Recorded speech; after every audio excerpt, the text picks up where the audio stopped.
Muy bien, pues siendo fiel a mi muy saludable costumbre de tomarme una sopa de mi propio chocolate, me refiero a la ley de la repetición. Vamos a hacer un pequeñísimo repaso de lo que llevamos visto sobre esa oración que bien rezada, bien orada, nos hace mucho mejores personas. Nos lleva a conquistar la mejor versión de nosotros mismos. Y es obviamente el Padre Nuestro. Para lo cual es muy importante repasar los beneficios de la oración en general.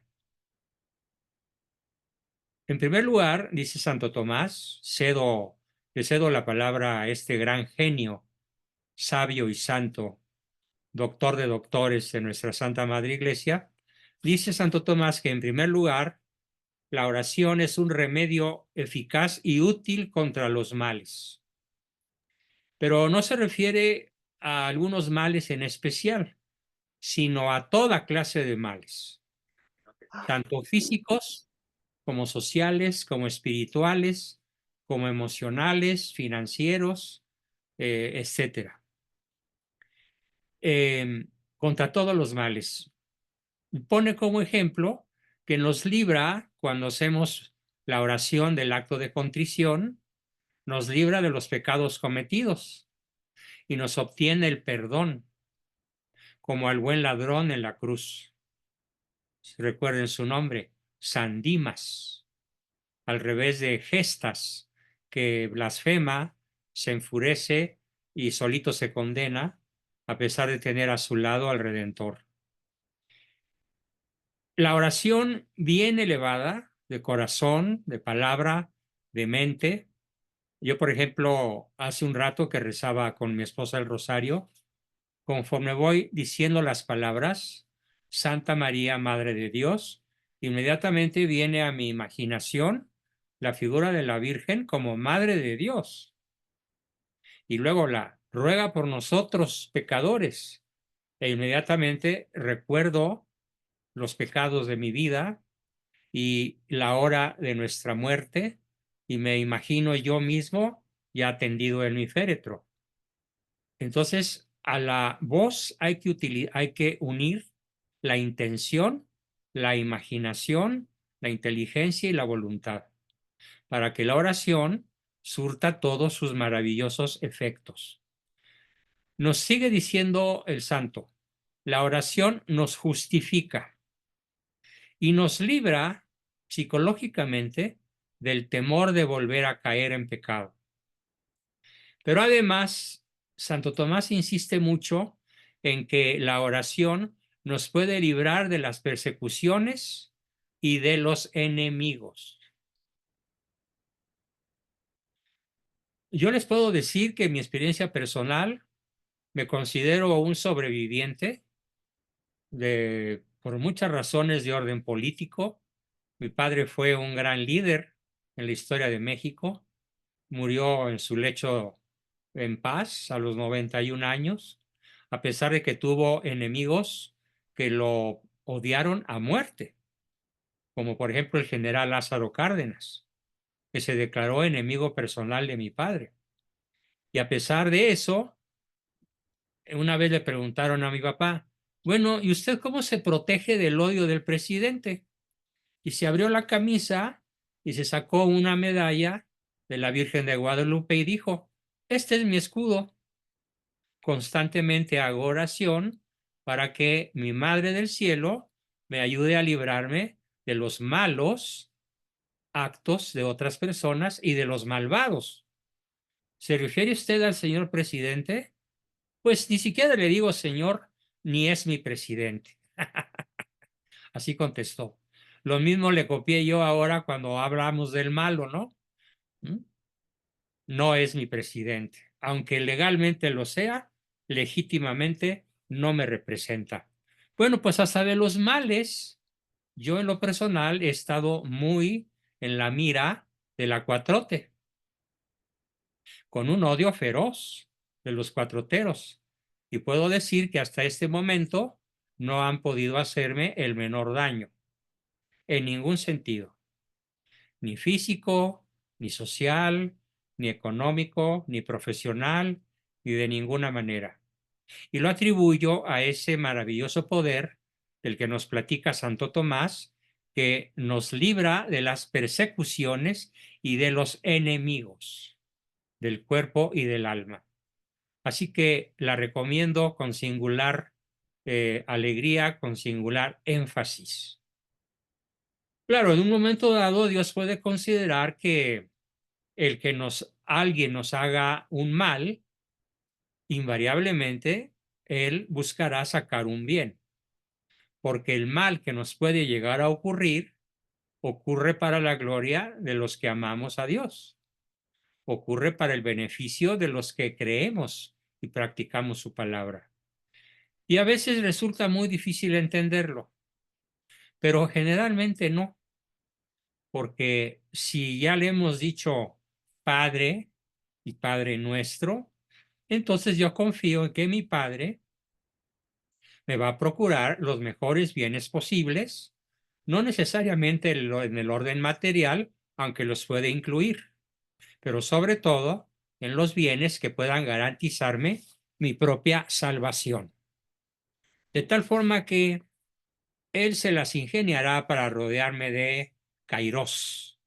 Kairos en griego quiere decir gracias actuales, o en un lenguaje más simple, de situaciones que en la vida cotidiana me puedan facilitar el permanecer en un constante y diálogo continuo con el Señor.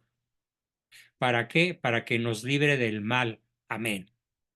Y de la maldad y de los malvados.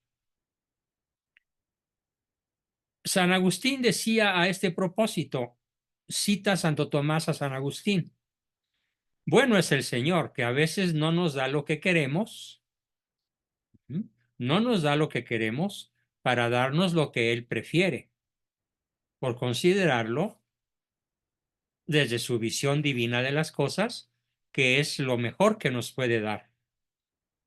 De tal forma que cuando algunas veces Dios me ha negado algo, tengo el hábito, y recomiendo que lo adquieran todos, de preguntarme, pues esto que me negó el Señor, ¿qué me tiene preparado en su lugar? Y casi nunca se tarda.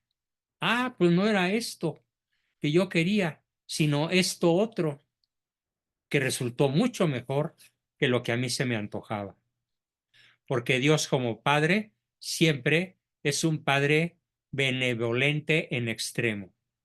Benevolente, sí, y misericordioso, pero también justiciero. Finalmente, la oración, dice Santo Tomás, es útil finalmente porque fíjese qué palabra tan hermosa utilizan tanto Santo Tomás como San Agustín. La oración nos familiariza con Dios. O sea, hace que Dios pase a formar parte de nuestra familia nuclear. Porque donde dos o más nos reunamos en su nombre, allí estaré yo entre vosotros. Palabra de Cristo. Así que graben, por favor, escriban, memoricen este concepto. Aparte de todo lo que he dicho en plan de repaso, la oración es una maravilla porque finalmente nos familiariza con Dios. Ya vimos qué significa que Dios sea nuestro Padre, nuestro papá, nuestro papacito. Ya vimos también qué significa que es nuestro. Pero ahora vamos a ver el tema 3, ya no en plan de repaso, sino como una nueva aportación a este formidable análisis que hace mi santo favorito sobre el Padre Nuestro. Y me voy a referir a la expresión que estás en el cielo. Padre nuestro que estás en el cielo.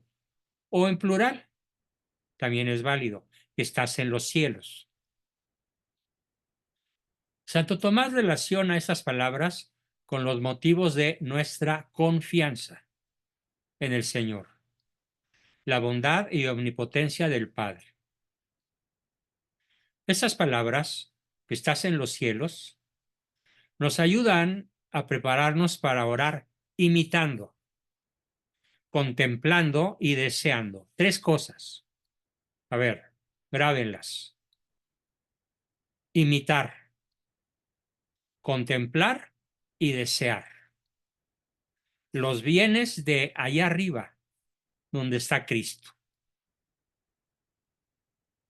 Allá arriba, pues es el espacio sideral, los cielos, porque aquí, y esto es sopa de mi puesta en marcha, esto es no de mi invención, sino de mi conocimiento, y aunque esta cita no la hace Santo Tomás en estas alturas de lo que estoy explicando, yo sí quiero decir que tenemos la gran ventaja, los que tenemos una mentalidad científica, de preguntarnos, bueno, y si Cristo ascendió a los cielos en la fiesta de la ascensión, no de la asunción. Asunción significa ser ascendida, como lo fue la Virgen, y ascensión significa subir por sus propios medios, como lo hizo Cristo. Entonces, algo que a mí me ha llamado muchísimo la atención y que me ha servido muchísimo en tiempos de crisis es imitar, contemplar y desear que Cristo, con sus 95 o más kilos de peso y 1,90 de estatura, fíjense muy bien, ocupa un lugar en el espacio. Claro, porque es un cuerpo resucitado, es un cuerpo glorioso, que tiene una masa molecular, un peso atómico y que desplaza un lugar en la creación. O sea, Cristo no es un ente abstracto. Cristo no es como el Espíritu Santo que no se materializa. No es como Dios Padre que tampoco se materializa. Por eso es muy importante pensar, Cristo tomó carne y habitó entre nosotros. Y por lo tanto, Él sigue vivo para ser imitado, para ser contemplado y para ser deseado. ¿Y dónde está? En algún lugar en el espacio. Hay personas que me están poniendo cara de asombro. Qué bueno. Quiere decir que nunca nadie les había explicado esto. Bueno, pues se los explico yo, tengo ese privilegio, ese enorme gusto. Sí, al final haz tu pregunta, Emilia, al ratito que tengan chance de preguntar. Aparte, no quiero pecar de omisión.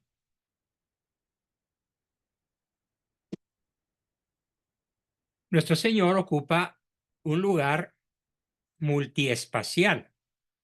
¿En dónde? En cada sagrario, en cada lugar donde se guarda las hostias consagradas, allí está Él completito. Alma, cuerpo, humanidad y divinidad.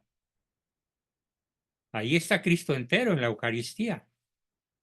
El desconocer esto, o hacerlo a un lado, o no contemplarlo, no imitarlo y no desearlo, pues es hacernos un flaco favor.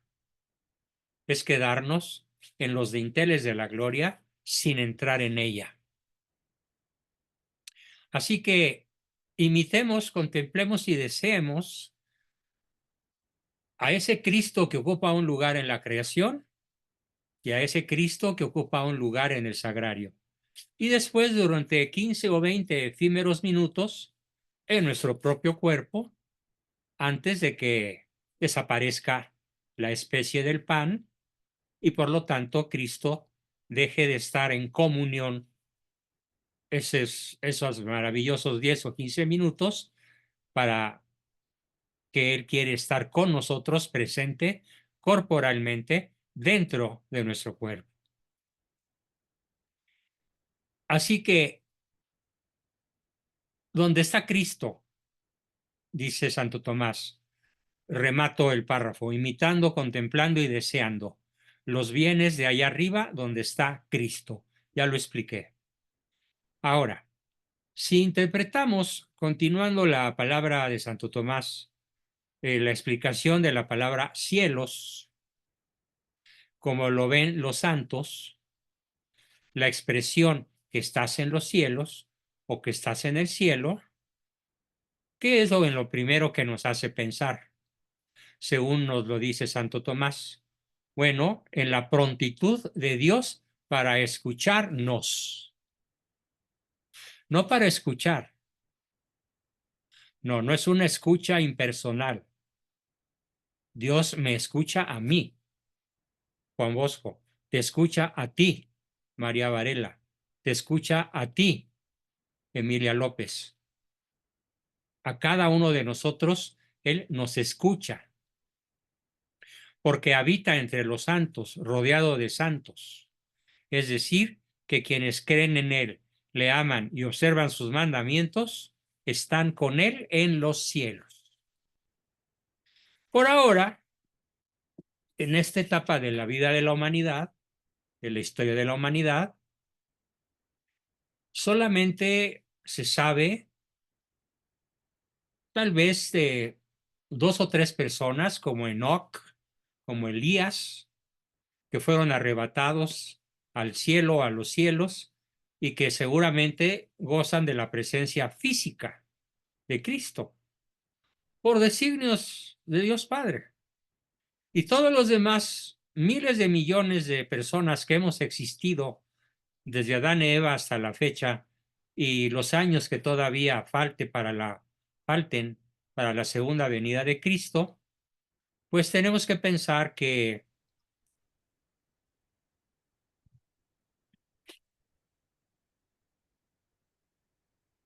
es muy importante entender qué significa esto de que estás en los cielos.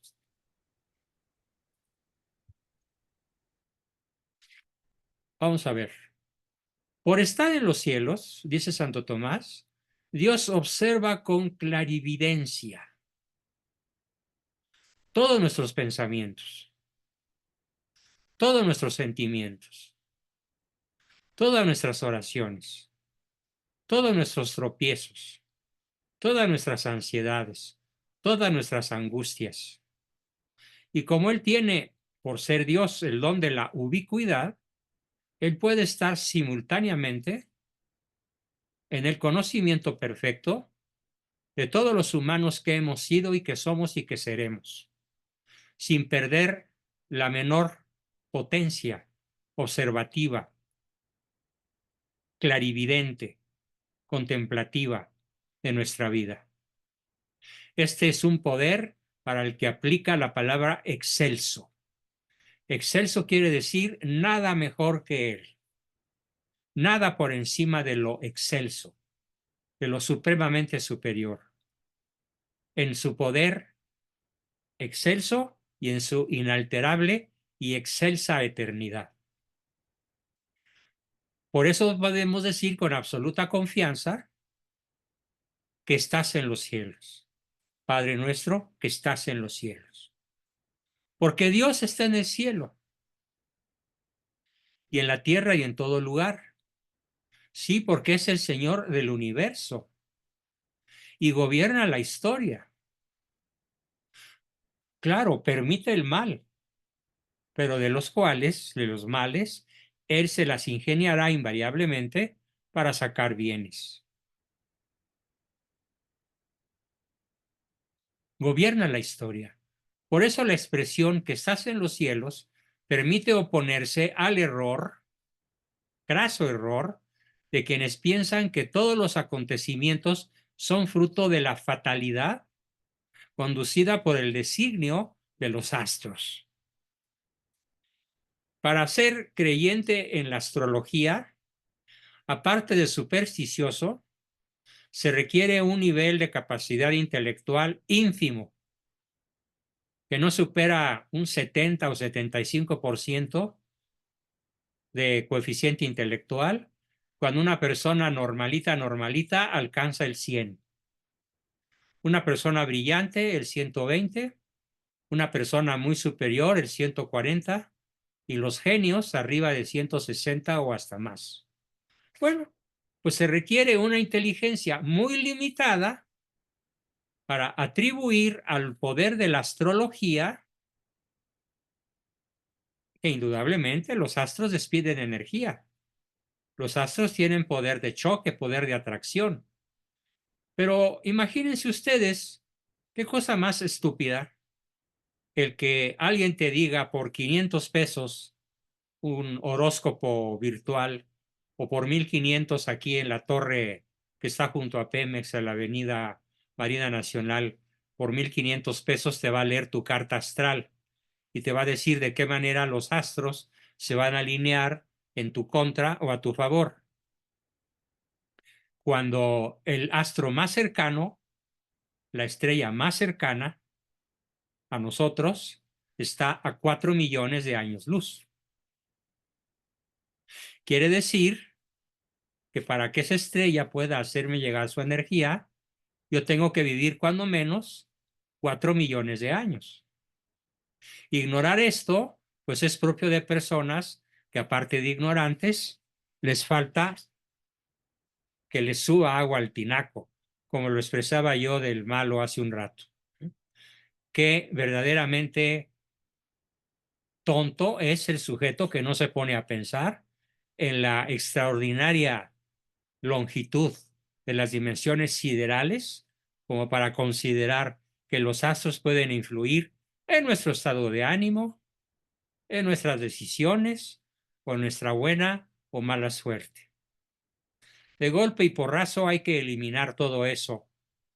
Si es que alguno de ustedes tuviera todavía por ahí algún resabio de astrología, tírelo a la basura, porque la astrología es un invento luciferino para apartar a los hombres, a la humanidad, de esa imitación, de esa contemplación y de ese deseo por Papá Dios que está en el cielo. Así que los acontecimientos de la Tierra, por más trágicos que sean, no están conducidos, o por más benéficos que sean, no están conducidos por el designio de los cuerpos celestes. No hay tal alineación de astros, no hay tal desalineación de astros. Claro, lo inventaron personas muy listas para aprovecharse de los muy tontos. Porque si esto fuera cierto, como no podemos influir para nada en el movimiento de los astros, de ninguna manera, si no podemos hacer que la Tierra se enderece, ni podemos hacer que la Luna se caiga o se mueva tantito de su órbita, mucho menos vamos a poder lograr que esto lo haga Alfa Centauro o la gran constelación de la Osa Mayor o la nebulosa Andrómeda. Por lo tanto, si confiamos en Dios, no podemos confiar en la astrología. La misma expresión es contraria a quienes se representan o fraguan imágenes corpóreas de Dios Padre. No hablo de Cristo, que ya quedamos que tiene un cuerpo que ocupa un lugar en el espacio. No, Dios Padre, la primera persona de la Santísima Trinidad, no es un Dios corpóreo. No es un lindo viejito tierno con barba y con báculo y con vestiduras blancas y un halo divino a su alrededor. No, Dios Padre es espíritu puro, al igual que el Espíritu Santo, espíritu puro. Cristo no es espíritu puro. Cristo es la segunda persona de la Santísima Trinidad que tomó carne humana en el vientre de María y concibió por obra del Espíritu Santo y habitó entre nosotros. Ah, y aquí viene lo más interesante. Y habrá de volver lleno de poder y majestad a juzgar a vivos y muertos. Y es entonces cuando mi alma se regocija pensando que ninguna de las fechorías de la cuatrote quedará impune. Tarde o temprano tendrán que rendirle cuentas a Dios. Pidamos por su conversión antes de que se topen de manos a boca con el juez supremo. Dios, por su misma esencia incorpórea, pone de manifiesto que sobrepasa de una manera absoluta, contundente y definitiva todo pensamiento humano. Y también le da a Santo Tomás otra explicación muy rica también, muy digna de tomarse muy en cuenta en nuestra vida práctica cotidiana. Y dice así: si por los cielos entendemos espiritualmente la vida de los santos, de los que nos antecedieron en el sueño de la paz, que todavía no resucitan, pero cuya alma ya goza de la presencia de Dios, entonces podemos estar absolutamente seguros de que ellos son familiares de Dios, están familiarizados con Dios. De tal manera que cuando les pedimos a ellos, son nuestros intercesores, porque ellos se hablan, digámoslo así a la mexicana, familiarmente, se hablan de tú con Dios. Subraya entonces Santo Tomás la familiaridad de Dios con los santos y por lo tanto con los que oramos a ellos en su nombre.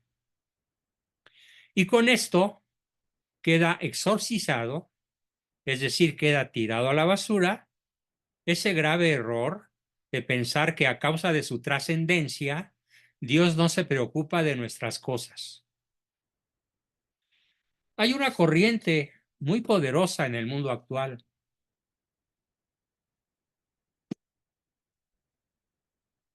y los quiero prevenir.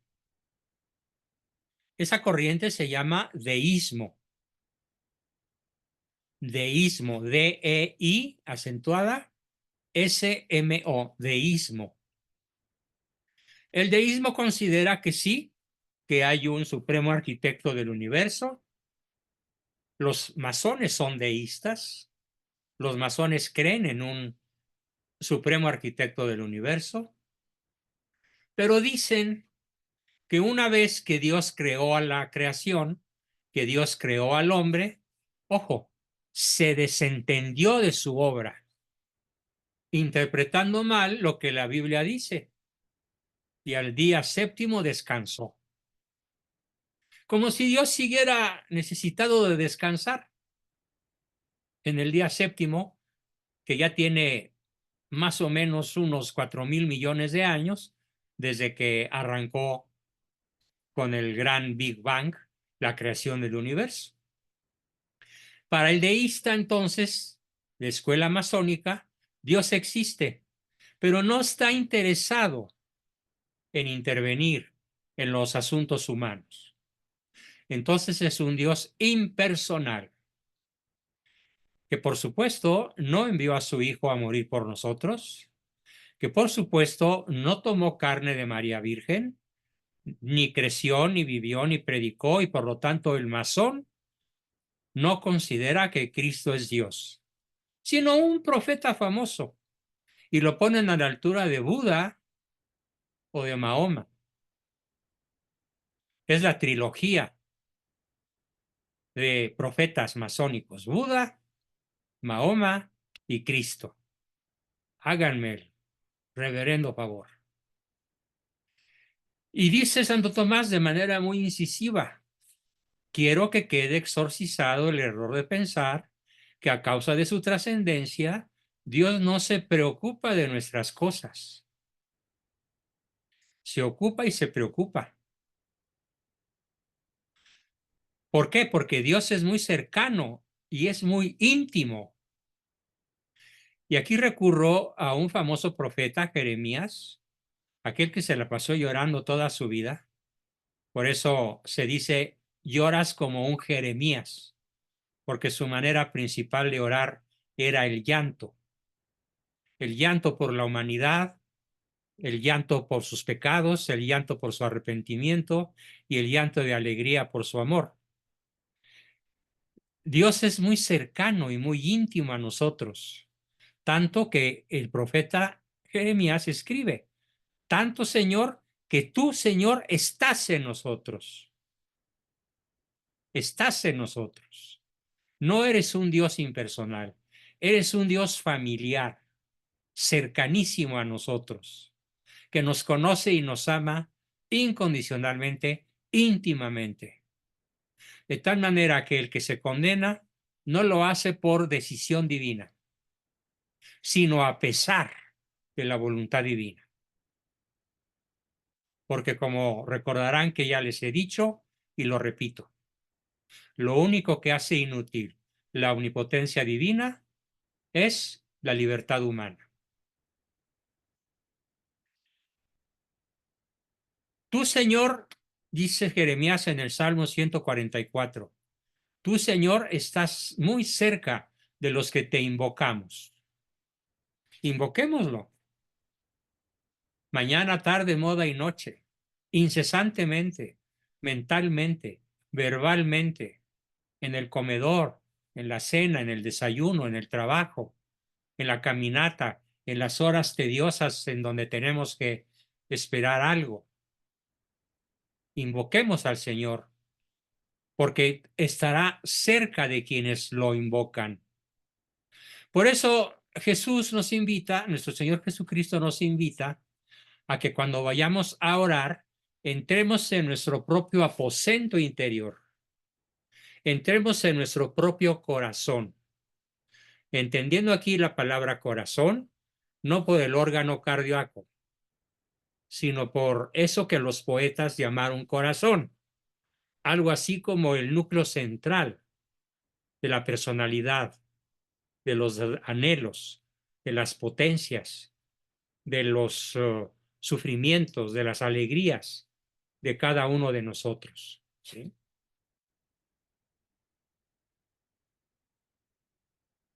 A ver, voy a hacer aquí una corrección porque alguien metió el desorden y está pidiendo que el idioma que se escuche sea el inglés.